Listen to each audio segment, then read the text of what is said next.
Risalah 14, Wahai mereka yang menjadi hamba hawa nafsu mereka, janganlah kamu mengira bahwa diri kamu masuk ke dalam golongan mereka yang menjadi ahli Allah. Kamu telah menghambakan diri kamu kepada hawa nafsu kamu, sedangkan mereka menghambakan diri mereka kepada Allah Subhanahu wa Ta'ala. Kamu menghendaki dunia, sedangkan mereka menghendaki akhirat. Kamu hanya melihat dunia ini saja, sedangkan mereka melihat Tuhan yang menjadikan langit dan bumi.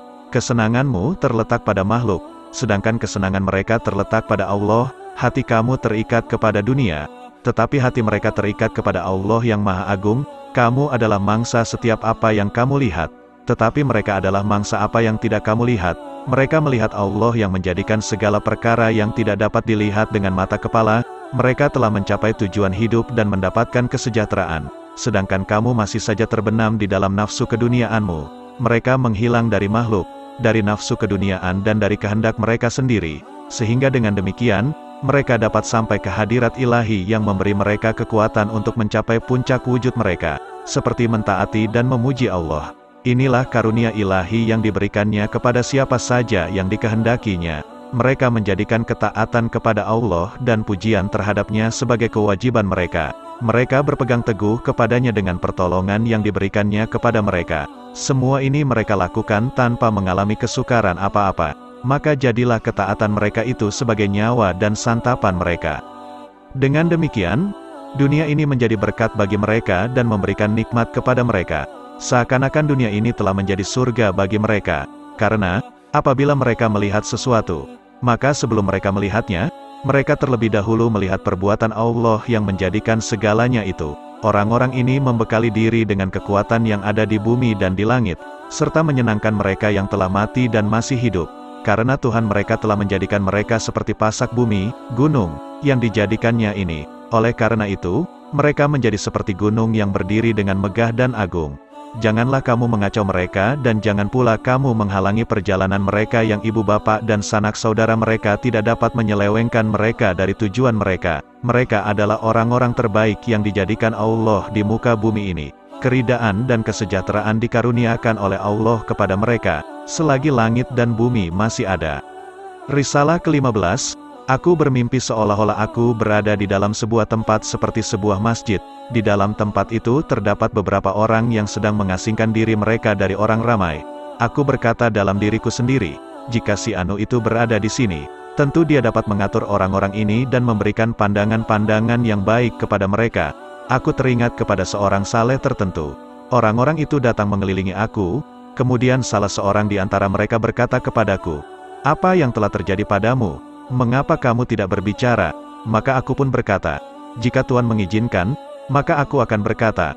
Lalu kataku, "Apabila kamu telah mengasingkan diri dari halayak ramai karena yang hak, maka janganlah kamu meminta dengan lidahmu.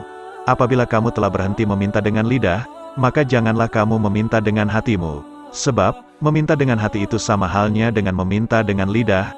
Ketahuilah, bahwa dalam setiap hari Allah berada dalam keagungannya yang baru, serta menukar, mengganti, meninggikan dan merendahkan manusia. Taraf setengah manusia ditinggikannya dan taraf setengah lainnya direndahkannya.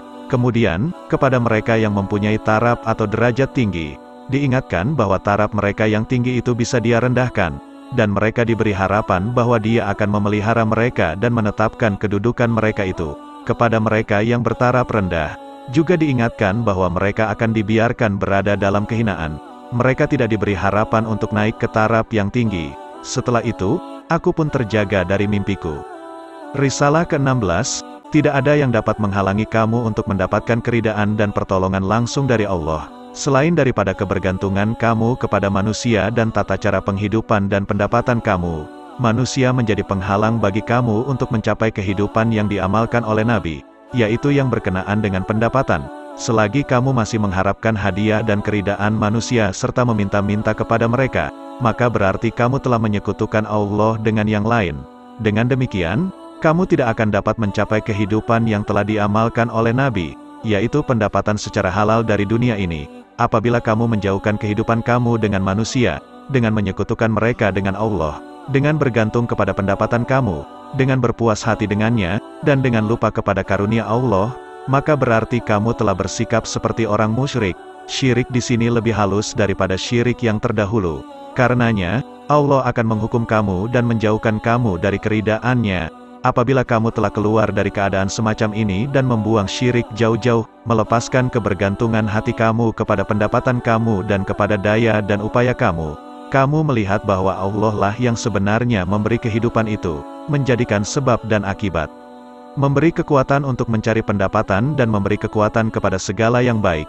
Dan kamu mengetahui bahwa kehidupan itu berada di tangan-Nya, yang kadang-kadang dibawanya kepada kamu melalui manusia dengan cara kamu meminta kepada mereka pada masa ujian dan perjuangan, atau melalui permohonanmu kepadanya, atau kadang-kadang melalui pemberian manusia, dan atau melalui karunia-Nya yang sedemikian rupa, sehingga kamu tidak melihat sebab dan cara datangnya, maka kamu menuju kepada Dia dan kembali ke hadirat-Nya yang Maha Agung dan Maha Perkasa. Yang demikian itu jika Dia menyingkapkan tirai yang melindungi kamu dari keridaan-Nya dan membuka pintu rizki dengan kehendak-Nya di dalam keadaan perlu, bersesuaian dengan keperluan kamu ketika itu, misalnya dokter yang menjadi sahabat bagi pasien. Inilah perlindungan dari Dia yang Maha Mulia dan Maha Agung, untuk membersihkan kamu dari kecenderungan kepada yang lain selain Dia, dan dengan itu, maka Dia meridai kamu. Oleh karena itu, apabila Dia telah mengosongkan hati kamu dari setiap tujuan, nafsu dan kehendak, maka Dia akan memenuhi hati kamu dengan tujuan dan kehendak-Nya semata-mata. Apabila Dia hendak memberikan bagianmu kepadamu dan bukan bagian orang lain, maka kamu pasti bisa mendapatkan bagian kamu itu dan Dia akan mengarahkanmu untuk mendapatkan bagian kamu itu. Lalu bagian kamu itu akan sampai kepadamu pada saat-saat kamu memerlukannya. Kemudian, Dia akan memberi kekuatan kepada kamu untuk bersyukur kepadanya. Hal ini akan menambah keinginan kamu untuk menjauhkan diri dari orang banyak dan untuk mengosongkan hati kamu dari apa saja selain Allah. Apabila ilmu dan kepercayaanmu telah bertambah kuat dan teguh, hati kamu telah lapang dan bercahaya, kamu bertambah dekat kepada Allah dan kamu telah pantas untuk memelihara rahasia-rahasianya, maka kamu akan diberi ilmu untuk mengetahui terlebih dahulu waktu bagian kamu itu akan sampai kepadamu. Dan ini adalah tanda bahwa kamu telah diberi kemuliaan dan keridaan-Nya. Inilah karunia-Nya, kasih sayang-Nya, pengarahan dan bimbingan-Nya, firman Allah, dan kami jadikan di antara mereka itu pemimpin-pemimpin yang memberi petunjuk dengan perintah kami ketika mereka sabar, dan adalah mereka meyakini ayat-ayat kami. Quran Surat As-Sajdah ayat 24, dan firman-Nya pula, dan orang-orang yang berjihad untuk mencari keridaan kami, benar-benar akan kami tunjukkan kepada mereka jalan-jalan kami. Dan sesungguhnya Allah benar-benar beserta orang-orang yang berbuat baik. Quran Surat Al-Ankabut ayat 69. Allah juga berfirman, dan takutlah kamu kepada Allah, dan Dia akan mengajar kamu. Kemudian akan diberinya kamu kekuatan untuk mengawal alam dengan kebenaran yang terang, yang tidak ada kegelapan di dalamnya, dengan tanda-tanda yang nyata dan terang seperti terangnya matahari, dengan perkataan yang manis-manis yang lebih manis dari segala yang manis dan dengan wahyu yang sebenarnya, tanpa kegelapan apapun, dan bebas dari nafsu-nafsu kebinatangan dan dari hasutan setan yang dilaknat. Allah berfirman dalam kitab-Nya, "Wahai anak Adam, Akulah Tuhan. Tidak ada yang patut disembah selain Aku. Apabila Aku berkata kepada sesuatu, jadilah, maka jadilah ia, patuhlah kepadaku. Sehingga Aku jadikan kamu bila berkata kepada sesuatu, jadilah, maka jadilah ia." Yang semacam itu telah Dia lakukan kepada kebanyakan para nabi dan para wali serta orang-orang khusus yang diridhoinya dari anak Adam. Risalah ke-17, yang dimaksud dengan dekat dan bersatu dengan Tuhan itu ialah, kamu mengosongkan hati kamu dari makhluk, hawa nafsu dan lain-lain selain Allah, sehingga hati kamu hanya dipenuhi oleh Allah dan perbuatannya saja. Kamu tidak bergerak, kecuali dengan kehendak Allah saja. Kamu akan bergerak jika Allah menggerakkan kamu. Keadaan seperti ini dinamakan fana. Fana inilah yang dimaksud dengan bersatu dengan Tuhan. Tetapi harus diingat, bahwa bersatu dengan Tuhan itu tidak seperti bersatu dengan makhluk atau dengan yang selain Tuhan. Tidak ada sesuatu pun yang serupa dengan Dia. Sesungguhnya Dia Maha mendengar lagi Maha melihat. Al-Halik itu tidak sama dengan apa saja yang kamu duga. Hanya orang yang telah mengalami dan menyadari bersatu dengan Tuhan itu sajalah yang dapat mengerti dan memahami apa yang dimaksud dengan bersatu dengan Tuhan itu. Orang yang belum pernah merasakan atau mengalaminya tidak akan dapat mengerti apa yang dimaksud dengannya. Setiap orang yang pernah merasakan pengalaman tersebut mempunyai perasaan dan pengalaman tersendiri, dan masing-masing mempunyai perasaan dan pengalaman yang tersendiri pula. Pada setiap nabi, rasul dan wali Allah terdapat rahasia. Masing-masing mempunyai rahasianya tersendiri. Seseorang tidak akan dapat mengetahui rahasia seseorang lainnya. Kadang-kadang seorang murid mempunyai rahasia yang tidak diketahui oleh gurunya. Ada kalanya pula, rahasia yang dimiliki oleh guru itu tidak dapat diketahui oleh muridnya. Meskipun murid itu sudah hampir sederajat dengan gurunya, apabila seorang murid dapat mencapai keadaan kerohanian yang ada pada gurunya, maka murid itu diperintahkan untuk memisahkan dirinya dari gurunya itu. Dengan kata lain, dia sekarang telah setaraf dengan gurunya. Murid itu pun berpisahlah dari gurunya dan Allah sajalah yang menjadi penjaganya. Kemudian Allah akan memisahkannya dari seluruh makhluk. Bolehlah diibaratkan bahwa guru itu laksana ibu dan murid itu laksana bayinya yang masih menyusu. Apabila si bayi telah mencapai usia 2 tahun, maka berhentilah dia menyusu dari ibunya. Tidak ada lagi kebergantungan kepada makhluk. Setelah hawa nafsu amarah dan kehendak-kehendak kemanusiaan hapus, guru atau syaikh itu hanya diperlukan selagi murid masih mempunyai hawa nafsu angkara murka dan kehendak-kehendak badaniyah yang perlu dihancurkan. Setelah semua itu hilang dari hati si murid tadi, maka guru itu tidak lagi diperlukan, karena si murid sekarang sudah tidak lagi memiliki kekurangan atau dia telah sempurna. Oleh karena itu, apabila kamu telah bersatu dengan Tuhan, maka kamu akan merasa aman dan selamat dari apa saja selain Dia.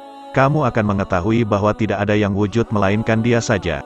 Kamu akan mengetahui bahwa untung, rugi, harapan, takut dan bahkan apa saja adalah dari dan karena Dia juga. Dialah yang patut ditakuti dan kepada Dia sajalah meminta perlindungan dan pertolongan. Karenanya, lihatlah selalu perbuatannya, nantikanlah selalu perintahnya dan patuhlah selalu kepadanya. Putuskanlah hubunganmu dengan apa saja yang bersangkutan dengan dunia ini dan juga dengan akhirat. Janganlah kamu melekatkan hatimu kepada apa saja selain Allah. Anggaplah seluruh yang dijadikan Allah ini sebagai seorang manusia yang telah ditangkap oleh seorang raja yang agung dan gagah. Raja itu telah memotong kaki dan tangan orang tadi dan menyalipnya pada sebatang pohon yang terletak di tepi sebuah sungai yang besar lagi dalam. Raja itu bersemayam di atas singgasana yang tinggi dengan dikawal oleh hulu balang yang gagah berani yang dilengkapi persenjataan yang lengkap dan raja itu melempar orang tadi dengan seluruh senjata yang ada padanya. Bagaimana pendapatmu tentang orang yang melihat keadaan ini, lalu memalingkan pandangannya dari raja itu dan takut kepadanya? Sebaliknya ia berharap dan meminta kepada orang itu dan bukannya kepada raja yang agung itu. Jika ada orang yang gentar dan takut kepada orang yang tersalib itu, dan bukannya kepada raja, maka orang ini adalah orang yang bodoh, gila dan tidak sadar.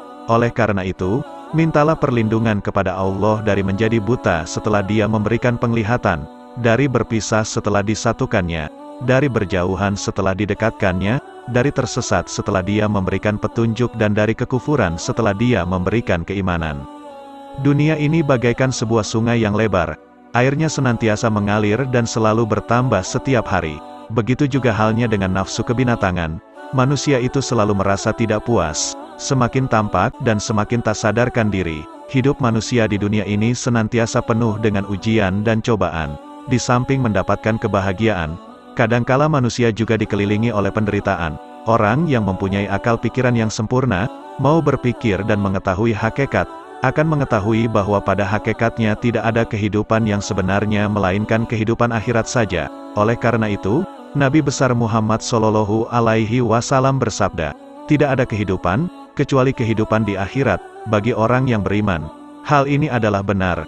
Nabi Muhammad selanjutnya mengatakan, dunia ini adalah penjara bagi orang yang beriman dan surga bagi orang kafir. Nabi juga pernah menyatakan bahwa orang yang baik itu terkekang. Pada hakikatnya, kesentosaan dan kebahagiaan itu terletak dalam hubungan yang langsung dengan Allah yang Maha Pengasih lagi Maha Penyayang. Tawakal yang bulat kepadanya dan senantiasa rida dengannya. Jika kamu telah dapat melakukan hal yang demikian itu, maka bebaslah kamu dari dunia ini dan Allah akan memberimu kesenangan, keselamatan, kesentosaan, kasih sayang dan ridha ilahi.